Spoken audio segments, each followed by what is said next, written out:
Very good oh. Buhay na yung ano natin, yung minarkot natin na avocado. Ito yung puno yun. So maliit pa to, so pero buhay na nga oh. Ayan oh. Ito nilagyan mo na be. Oh.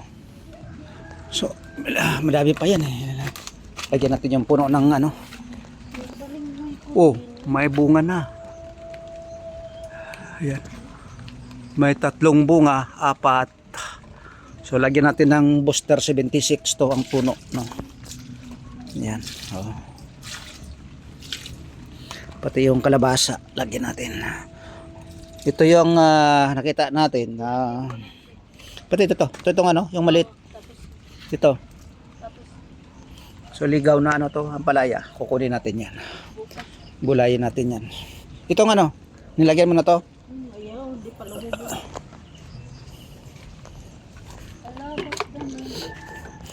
Ito yung tanglad no, sa gilid. So dati yung tanglad dito kinuha. Ano, ninakaw yung kita niyo yung videos ko. Ayun na. Doon ko na nilagay yun. Yan o. Yan. Oh, may mabunga to. Tingnan natin yung bunga.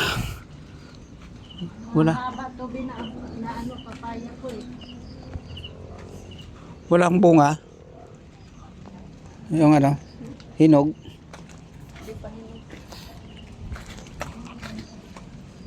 Mayroon isa. Ito dun sa kabila meron. Ayun Asim? Asin pa yung pagkulay red pa. Kailangan ano. Ito. Itim. Ano, nalaglag. Asim. So, meron dito medyo ano. Asim. Asim to eh.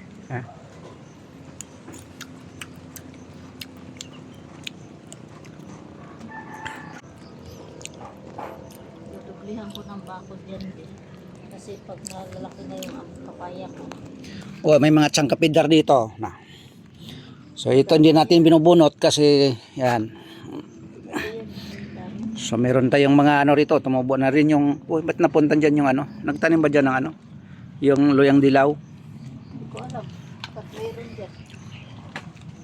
Yan dyan mga luyang dilaw natin sa puno.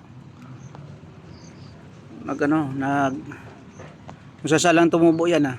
Hindi, luya to. Hinagis lang. Oh, luya nga. Hayaan mo na lang dyan, ano. So ito yung tagal na itong tanim. So imamarkot ko to. Puputulin ko yung puno.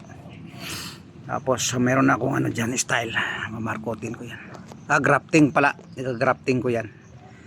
Itong ano to, guyabano.